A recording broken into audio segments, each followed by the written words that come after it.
Howdy, y'all. Caleb here, and Axton back over there. He's gonna watch. Uh, Today we're gonna discuss a little 1K list. Martin had sent a comment that said he's got a 1K tournament, 1,000 point tournament coming up, and he wanted some ideas for lists. So I'm gonna give you four lists here that I thought of. Please leave a 1K list down in the comments for Martin and also for myself. I love to see lists. I haven't really done a 1,000 point list in a while. I haven't played a 1,000 point tournament, and when I go back to look at some of the lists I had, and they're all overcosted now because our points have changed. So I did have to come up with some new ones. Um, Quickly, we're gonna go over what is the Coalesced and Thunderlizard. So if you already know what that is, skip down it. I'll have the timestamps below. But if you're new to Seraphon, you've come to the right place to start a 1,000 point list. Thunder Lizard inside Coalesced is probably our strongest faction right now, and there's a couple reasons why. We'll look quickly at these abilities here. Cold Blooded lets us ignore positive or negative modifiers to bravery. That really helps against lists that would do like bravery bombs, that kind of thing. It hurts us with things like skinks that only have 5 bravery, so take that into consideration when you're building your list. Predatory Fighters gives us +1 attacks for our jaws. This is great because just about every unit has a jaw attack, and so that'll be able to get you some extra attacks. Primeval Domain has changed a little bit from the Battle Tome. Now it gives us basically +1 to our prayer rolls, a 6-up ward save when you're within an inch of that terrain feature, either on your side of the board or partially on your side of the board. And it can cause mortal wounds to people who are moving closer to it, the enemy who's moving closer to it.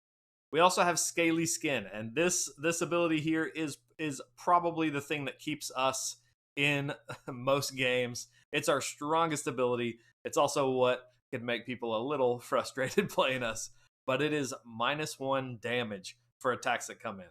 And so we have a lot of things in Age of Sigmar now that are multi-damage attacks, and so that cuts them all down by 1. It's very, very strong. So really lean into that for our units. Thunder Lizard has some good abilities, and we'll focus really on that trove of old 1 technology. That's a good ability there. But we do get +2 to the wounds for any monsters. You can also make Stegadon's battle line in Thunder Lizard, so that's pretty nice. But this ability here is really what you're in Thunder Lizards for, and that lets you double shoot a Bastiladon or double shoot a Engine of the Gods. And so if you're looking for summons, you have 2 chances for that. Most of the time, you're going to double shoot a Bastiladon. And so that really lets you get out some damage across the board. It has long range. It's 2 damage each for those shots, and lots of ways to buff the Bastiladon. So that's one of the good abilities there. Prime War Beast is the command trait, and that lets you get +1 to attacks for your general. Very good for like a Stegadon with a Skink Chief or the Engine of the Gods. That's pretty much what you'll be using these for. Monster heroes. You can slot in a Carnosaur if you wanted to, but they're not quite as good as the Stegadons. Artifact is a Fusel of Conflagration. I always forget to use this when I take it, but it gives you the chance to do some mortals or destroy your artifact, which happens quite a bit. But those are kind of the abilities. Now let's look at the list here. The first list I came up with, and I think this is kind of the core of like a 2,000 point list. You're looking for your Slann and your 2 Bastiladons. And so I tried to figure out how can I fit that down into a 1K list. And this is really the best I could do. I think it has some pretty big downfalls though, but let's look at it first. We are taking Thunder Lizard, Beastmaster, keep all your beasts alive for your grand strategy. Triumphs, you probably won't have to worry about with 995, but we did take Inspired. And Slann is going to be our general. Now, the reason I make him our general is, well, he's the best hero we have here, but also that'll allow me to get out of the Prime War Beast command trait and give him Arcane Might. So I get +1 to cast and reroll 1 casting spell. So Slann is going to be very powerful in this list here. We're also getting him the Fusel, well, probably a defensive artifact in this case to do some mortal wounds. Spell of Stellar Tempest to deal with a Horde. We've also got a Skink Priest with heal. 2 minimum units of Skinks for our battle lines, and then 2 Bastiladons there as our monsters in this list. Now you see the deployment here, and I think this is kind of how you'd have to play this list. Very much like a castle list. You're gonna stay around your Realm Shaper engine, which gives you a couple different buffs, but most importantly, your pluses to prayer and your 6-up ward save for everything.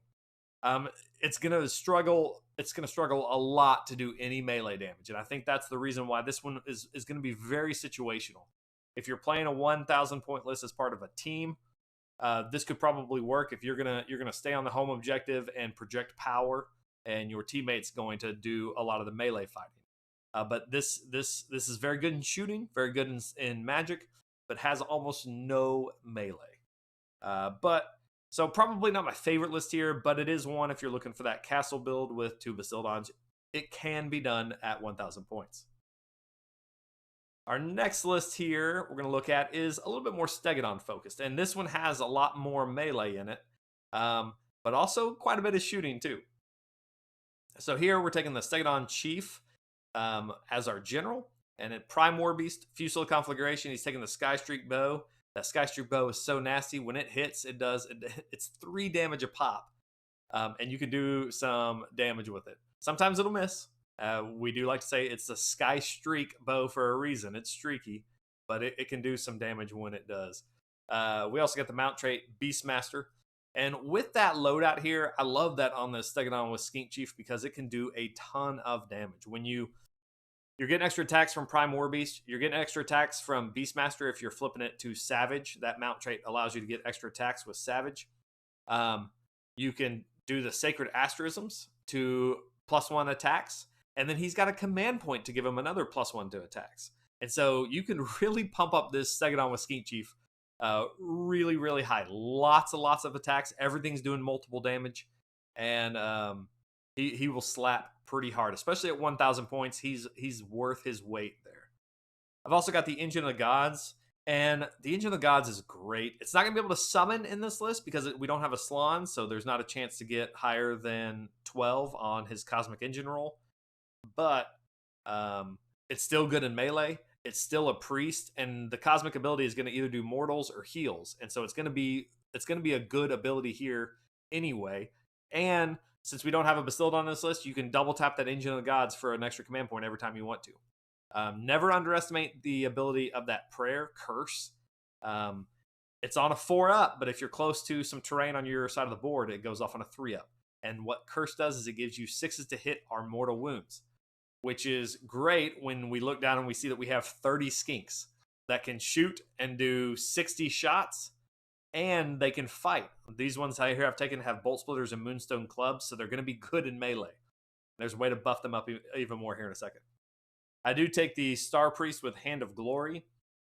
This will also give us a great buff for any of the units. Its Starstone Staff will do 6s to wound our mortals, so great on whatever you're going to send in, but essential for your 30 skinks that are down there. Also, Hand of Glory spell is amazing. Reroll hit rolls of 1. If you're putting that on Stegadon Chief, if he's rerolling all his hit rolls of 1, let's say you spend all out attack, so he's hitting on 2s. You've already pumped him up with all his extra attacks, and maybe Finest Hour. So he's hitting and wounded on 2s, rerolling 1s with a ton of attacks. Just, oh, it's amazing. We do have as our battle line 30 skinks, and their bravery is terrible in Coalesced at bravery 5, but don't underestimate 30 wounds at -1 damage because of Coalesced. They can be very hard to get through against the right enemy. And if we got the mortals from the Skink Star Priest and mortals from Curse, these skinks are going to be doing 60 shots, 60 attacks in melee. 6s to hit are going to do mortal wounds. 6s to wound are going to do mortal wounds. So it is an incredible unit.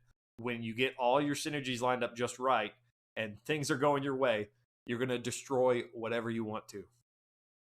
Our other battle line is another 10 skinks just to fill out the battle line, and that is in a battle regiment for 1 drop. You may think, well, you have 2 monster heroes. Engine of the Gods is actually an artillery keyword, and so it can be slotted into that artillery slot of battle regiment, and you can get this in a 1 drop. Pretty cool. All right, our third list here is we've got our... Oh, you know what? let's go back to this list right here. This lineup here is important. I want to go back to this because I took these pictures and I want to talk about them for a second. But always make sure you keep your Engine of the Gods. If you're going to get charged, you want to make sure he's within range of 9 inches to do Curse as a reactive ability.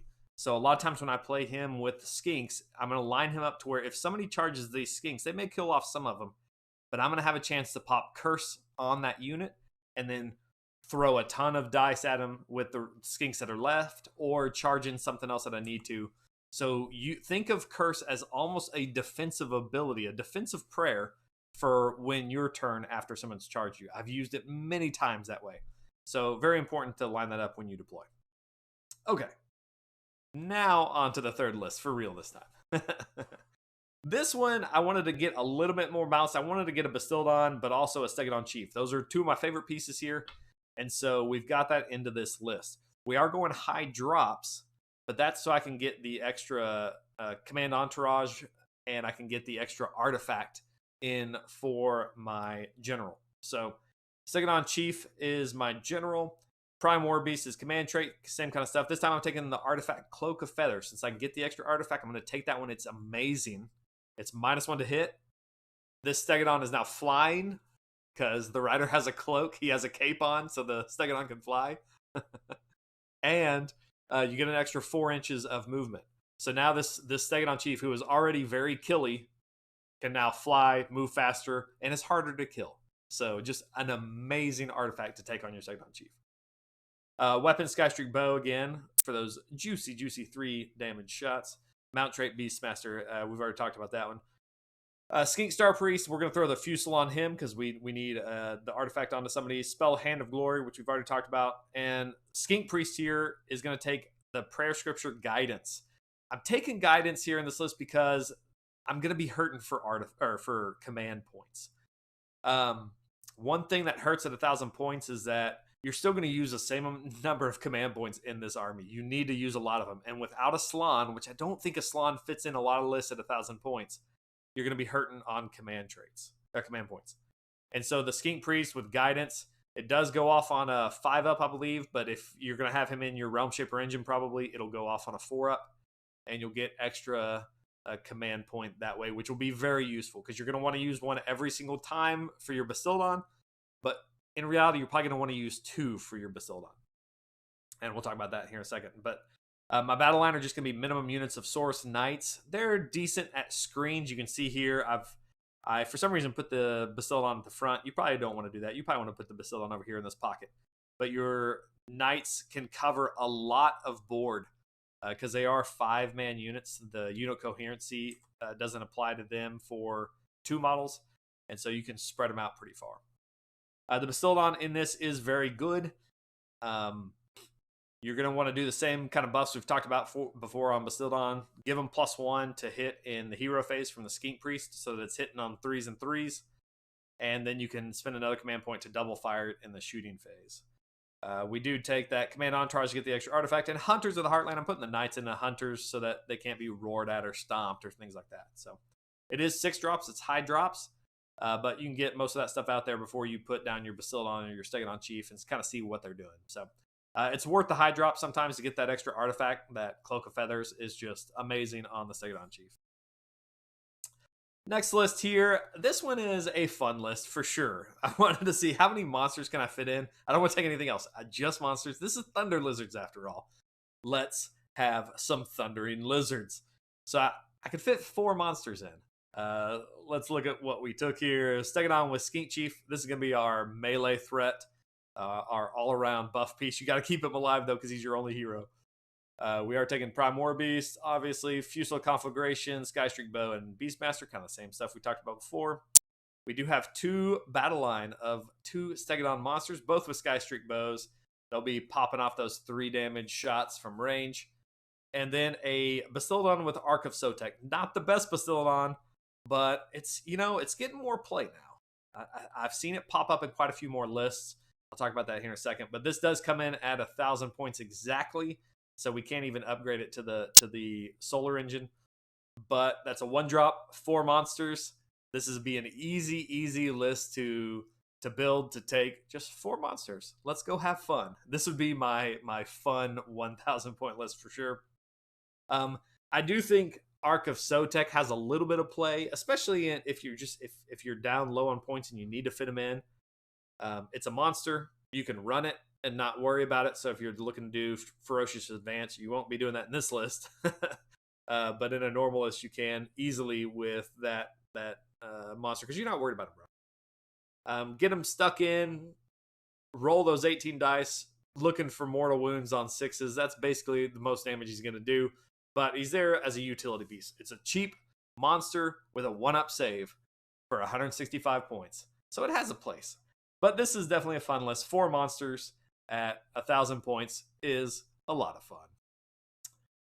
So that's it for Thunderlizard 1,000 point list. I had a hard time choosing which list to show here. So give me your list below. Help out Martin as he's coming up with the tournament.